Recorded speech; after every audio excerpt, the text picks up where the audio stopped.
Assalamualaikum warahmatullahi wabarakatuh. Hai teman-teman, selamat siang atau kapanpun teman-teman dengerin ini. Pertanyaannya, sudah baca Quran belum hari ini?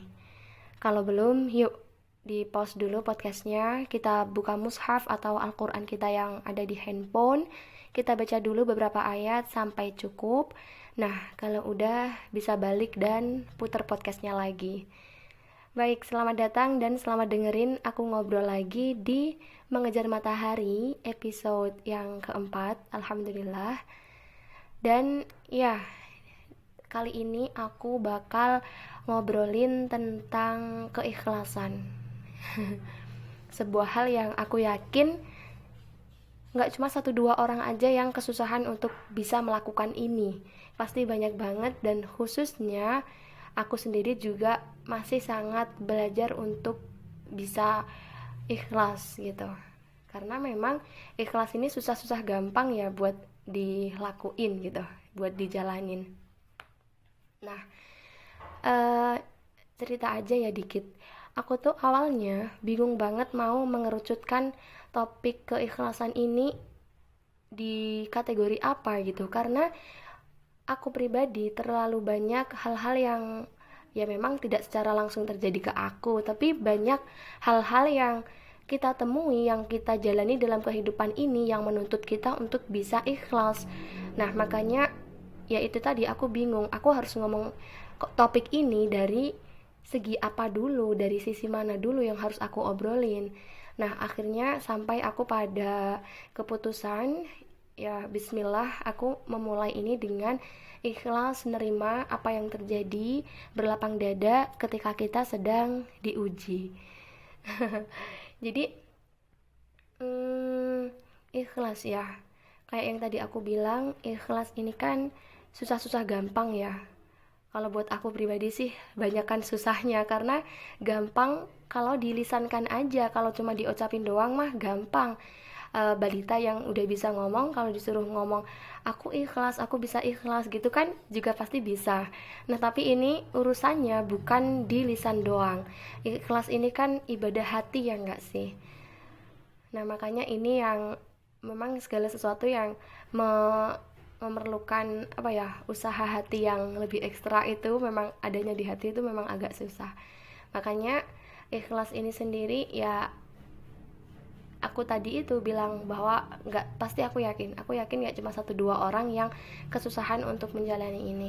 Kita mungkin hari ini bisa ikhlas ngasih pengamen, ngasih orang yang apa ya, kadang-kadang kan ada ya orang yang minta-minta gitu datang ke rumah.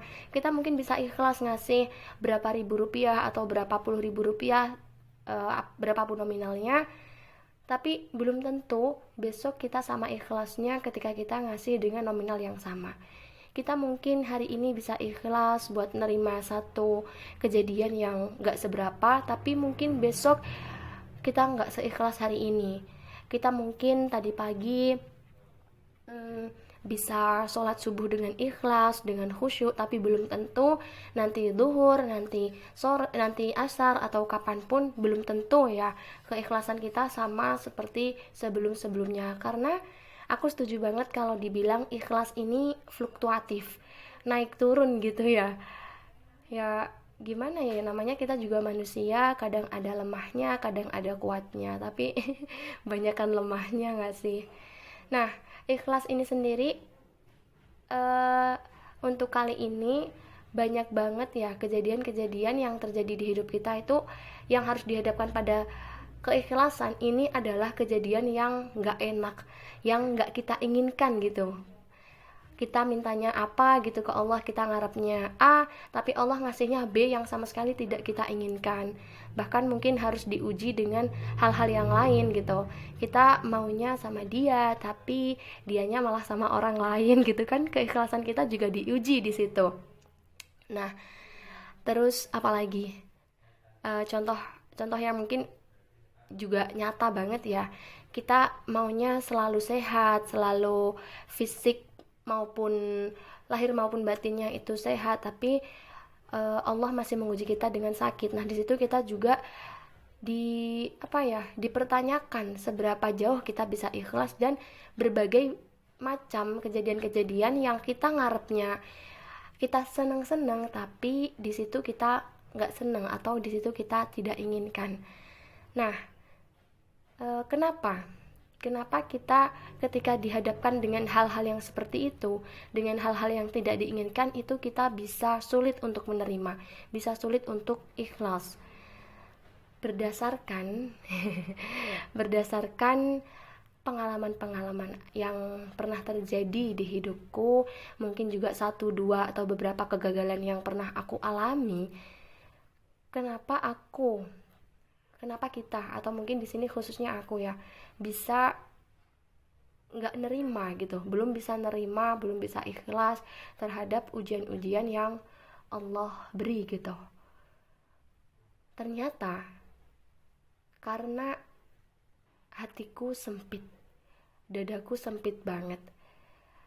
Jadi ketika dada kita masih sempit, belum lapang gitu ya, ketika dipertemukan dengan ujian-ujian yang sepele, itu kita pasti bakal ya nggak bisa nerima gitu.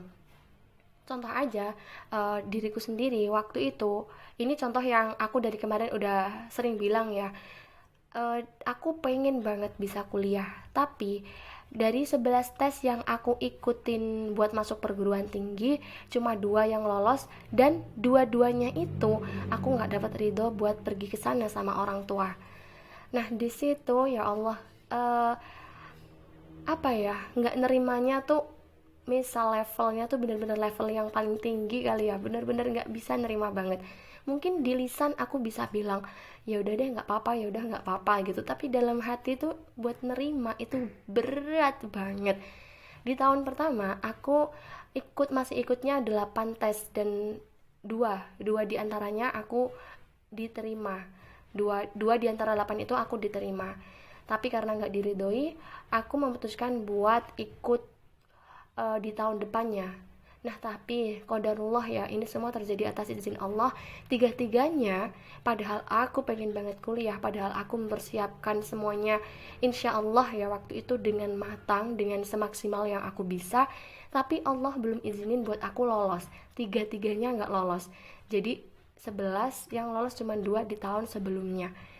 Nah makanya aku harus waktu itu ya, bahkan ya sampai sekarang ini masih harus belum kuliah, karena memang aku yakin Allah memang belum izinin gitu.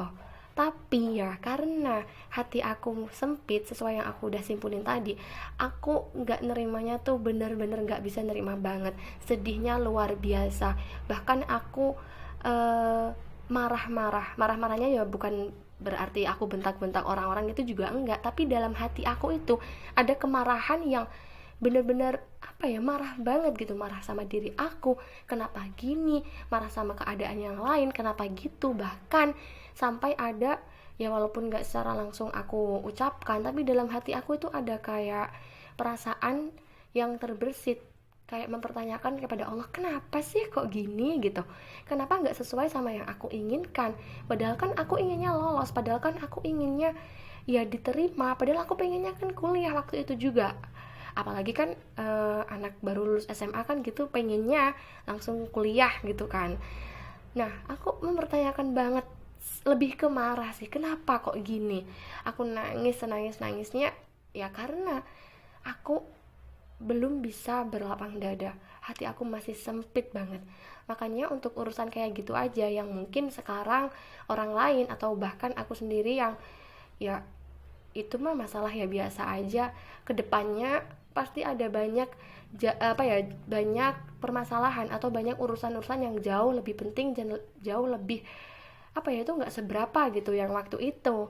Nah makanya aku berani nyimpulin kalau waktu itu hati aku sempit, belum bisa berlapang dada. Nah apalagi yang menguatkan opiniku, apa sih kok opini, menguatkan aku, meyakinkan aku kalau ternyata memang hati yang sempit itu mempengaruhi banget bisa atau tidaknya kita nerima ujian, nerima hal-hal yang gak enak yang terjadi di hidup kita. Pasti teman-teman udah sering dengerin ceritanya ketika Nabi Musa diutus oleh Allah Subhanahu wa taala untuk pergi kepada Firaun. beliau diutus untuk melakukan misi dakwahnya kan. Nah, di situ namanya juga harus apa ya, mau melakukan misi dakwah kan pasti juga butuh persiapan kan. Nah, apa yang diminta Nabi Musa kepada Allah untuk bisa apa ya, punya bekal yang cukup untuk menghadap kepada Firaun? Yang diminta ternyata bukan senjata, bukan untuk memerangi bala tentara Firaun dengan senjatanya, atau Nabi Musa meminta harta untuk mungkin bisa membeli tentaranya Firaun supaya Nabi Musa lebih bisa menang gitu dan Firaun bisa sendirian gitu. Ternyata bukan senjata, bukan harta yang Allah minta. Ternyata yang beliau minta, yang Nabi Musa minta kepada Allah adalah kelapangan dada. Nah, ya di situ aku, oh iya ya, berarti bener banget ya. Ya gimana nggak bener coba, masalah se apa ya, segitu gedenya kalau di apa ya, kita persiapannya senjata ya mungkin, maksudnya Nabi Musa waktu itu mintanya senjata atau harta, Nabi Musa mungkin masih bisa kalah dari Firaun, tapi yang bisa menenangkan, yang bisa apa ya, membuat dirinya itu nerima, yaitu tadi kelapangan dada, karena dia ngadepinya Firaun, sekelas Firaun yang mana kekuasaannya sangat luas, yang mana beliau tidak bisa, mungkin tidak bisa dengan senjatanya atau dengan hartanya melakukan misi dakwahnya, maka beliau ya Allah maaf, maka beliau meminta kelapangan dada kepada Allah. Gimana ya, aku setuju banget sih, ternyata memang benar kelapangan dada itu yang paling dibutuhkan gitu. Nah, kalau masalah sekelas Firaun yang ngaku-ngaku sebagai Tuhan, yang kekuasaannya begitu luas, tapi tapi dia sangat kejam gitu kan, bunuh-bunuhin bayi-bayi laki-laki dan segala macam ke apa ya, segala macam dia melampaui batas. Masalah sekelas itu aja Nabi Musa meminta kepada Allah untuk bisa menangani masalah itu dengan kelapangan dada, apalagi kita yang masalahnya ya nggak seberat itu, nggak sekelas Firaun ngaku-ngaku sebagai Tuhan kayak gitu kan. Jadi ya memang kelapangan dada itu nomor satu ya nggak sih. Ibaratnya kendaraan motor itu cuma cukup buat dinaikin sama 2 orang, itu pun kalau badannya nggak gede-gede. Kalau badannya gede-gede motornya udah sesek, dipakai buat bertiga udah nggak nyaman banget, berempat apalagi, berlima, berenam, bertujuh, nggak usah mikir sampai sejauh itu karena memang nggak mungkin bisa. Nah, sedangkan kalau kapal, kalau pesawat mau 10, 20, 30 orang cukup di dalamnya. Bahkan kapal bisa muat truk, bisa muat bus, bisa muat mobil dan segala kendaraan yang lain. Ya karena kapasitasnya luas. Nah, begitu juga dengan hati kita, dengan dada kita. Ketika kita dadanya sempit, maka masalah sekecil apapun itu bakal susah untuk bisa kita terima. Jadi permasalahannya bukan sebesar apa ujian yang datang kepada kita, tapi seberapa lapang dada kita untuk menerima ujian itu. Nah, sekarang pertanyaannya, gimana caranya supaya bisa berlapang dada? Karena mungkin gak semua orang ya dengan mudahnya bisa berlapang dada. Kita harus ibaratnya tuh ngelatih hati kita supaya bisa mahir dalam berlapang dada. Nah, menurut aku caranya bisa dimulai dengan kita menambahkan wawasan atau menambahkan pengetahuan kita tentang kebaikan-kebaikan Allah, kekuasaan Allah yang sangat luas. Tapi yang paling penting itu kebaikan-kebaikan Allah terutama kepada kita sendiri.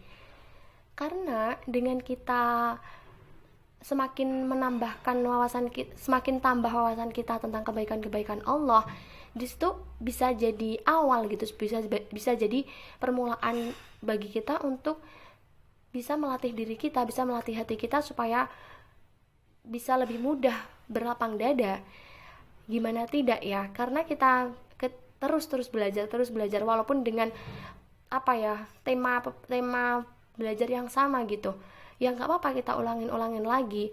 Ini juga sebuah peringatan gitu buat diri aku sendiri, buat kalau misal baca atau denger kajian atau belajar sesuatu hal yang sama yang pernah kita pelajari sebelumnya, jangan pernah bosen, jangan merasa aku udah pernah belajar yang ini, aku udah tahu ini, udah nggak usah belajar lagi gitu. Enggak, karena ketika kita belajar lagi sebenarnya bukan masalah kita sudah pernah belajar itu atau belum, tapi apakah yang kita pelajari itu sebelumnya yang sudah kita dapatkan, sudah kita tahu wawasan itu, sudahkah kita mengamalkannya, sudahkah kita menerapkannya, sudahkah kita menanamkan itu dalam keyakinan kita sehingga bisa membuat keyakinan kita makin mantep gitu. Jadi kalau belajar hal yang sama yang sebelumnya udah kita pelajarin, ya nggak apa-apa dipelajarin lagi, karena semakin kita belajar semakin insya Allah kita apa ya, semakin mengingatkan kita bahwa kebaikan-kebaikan Allah itu sangat banyak, sangat nyata kepada kita sendiri. Sampai kita berada di keyakinan, pemahaman bahwa ya memang apa ya, Masya Allah, benar-benar Allah baik banget nih. Ternyata Allah kasih aku gini karena ada alasannya, karena memang Allah menurunkan segala sesuatu, menjadikan segala sesuatu terjadi itu kan pasti ada alasannya, termasuk ujian-ujian yang sedang kita hadapi saat ini. Allah memberikan ujian ini kepada kita selain karena Allah yakin kita mampu, adalah karena pasti ada kebaikan-kebaikan di dalamnya yang memang itu ditujukan buat kita, itu buat kebaikan kita sendiri. Dengan apa ya, mungkin kita dikit-dikit nginget kebaikan Allah. Mungkin ketika kita mau tidur gitu, ingat kebaikan Allah. Ya Allah, alhamdulillah Allah baik banget, hari ini udah izinin aku buat bisa beraktivitas A B C D E sampai Z, banyak banget. Alhamdulillah aku tadi makan enak, alhamdulillah tadi ada makan. Pokoknya sering-sering mengingat kebaikan Allah itu insya Allah kayaknya ya bisa menambah apa ya, keterampilan kita untuk bisa berlapang dada. Karena setelah kita berlapang dada, kita bakal bisa nerima hal-hal yang terjadi dalam hidup kita dan menyikapinya dengan sikap yang sesuai, bukan sikap yang malah marah-marah, bukan sikap yang sedih berlarut-larut kayak gitu. Nah, selanjutnya ini yang sangat mendasar. Kalau tadi itu ikhtiarnya mungkin kita bisa dengan dengan nambah wawasan, dengan selalu ingat sama kebaikan-kebaikan Allah. Yang kedua adalah ya ini yang paling penting yang harus dilakukan bersama-sama, bukan yang setelah itu. Tapi ketika kita melakukan yang tadi pertama itu, ya kita harus secara bersamaan melakukan yang kedua ini, adalah kita dengan mohon kepada Allah supaya kita diberi kelapangan dada dalam urusan apapun. Ya enggak? Karena ya hati kita yang pegang, bukan kita sendiri. Kita bisa berikhtiar, kita bisa memaksimalkan ikhtiar kita, tapi itu semua ya Allah gitu yang menggenggam hati kita semua. Jadi kita minta kepada Allah untuk kita diberikan keikhlasan, diberikan kelapangan dada, supaya ya kita nerima hal-hal dalam hidup ini tidak dengan sikap-sikap yang tidak baik gitu, supaya kita bisa menjadikan ujian-ujian yang Allah beri ini sebagai motivasi kita untuk semakin baik lagi. Nah, makanya aku juga minta ke teman-teman buat selalu doain aku, kita saling doain supaya Allah selalu beri kelapangan dada buat kita. Ya enggak? Kayaknya gitu aja sih ya kesimpulannya. Kenapa tiba-tiba terpotong gitu aja ya, tapi kayaknya segitu aja dulu. Kelapangan dada itu memang yang nomor satu yang kita butuhin untuk kita bisa menyikapi hal-hal yang kurang enak yang terjadi di hidup kita. Karena yang bermasalah bukan ujiannya yang besar atau tidak, tapi hati kita sudah lapang atau belum. Lagi aku minta doanya pada teman-teman, semoga kita semua selalu diberikan kelapangan dada dalam menghadapi ujian-ujian kita.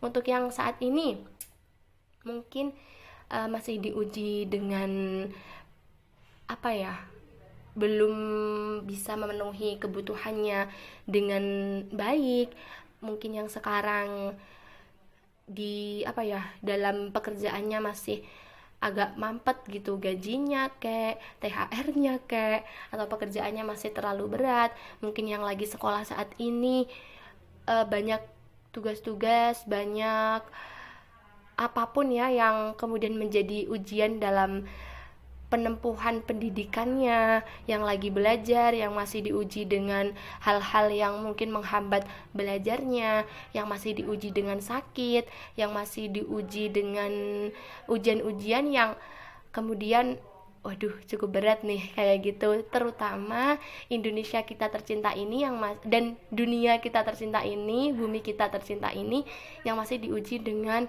corona. Jadi kita berdoa bareng-bareng semoga kita semua selalu diberikan kelapangan dada sehingga kita dengan ujian-ujian ini bisa mengambil hikmah yang baik dan kita bisa memperbaiki diri kita. Semoga dengan kita berdoa bareng-bareng Allah mengabulkan permohonan kita, segera diangkat ujian-ujian kita semuanya, amin. Diberikan kelapangan dada kita untuk menghadapi hal-hal baik yang senang maupun yang sedih. Alhamdulillah gitu aja ya. Aku bersyukur banget bisa sampai di sini sekarang. Maksudnya bisa sampai di akhir obrolan, karena untuk take sekali episode ternyata nggak butuh sekali dua kali take aja. Maksudnya sekali episode gak cuma butuh sekali dua kali take record aja, tapi berkali-kali. Bahkan ini hari kedua atau ketiga ya aku nge-record ini, jadi alhamdulillah banget. Apalagi episode yang kemarin, 3 episode yang udah aku share di YouTube, sangat-sangat banyak banget kekurangannya, dari visual, dari audio, banyak banget kekurangannya. Jadi aku minta maaf, bahkan mungkin untuk yang sekarang ini pun masih sangat jauh dari kesempurnaan, masih banyak banget kurangnya ya Allah. Aku minta maaf banget. Aku mohon dukungannya dengan diberi kritik dan sarannya untuk kebaikan aku, kritik dan saran yang membangun. Apa yang kurang, apa yang gak enak didengerin, apa kesalahan-kesalahan aku gitu, disampaikan aja di kolom komentar. Oh ya, ini mungkin telat, harusnya aku menyampaikan ini di awal tadi, tapi nggak apa-apa.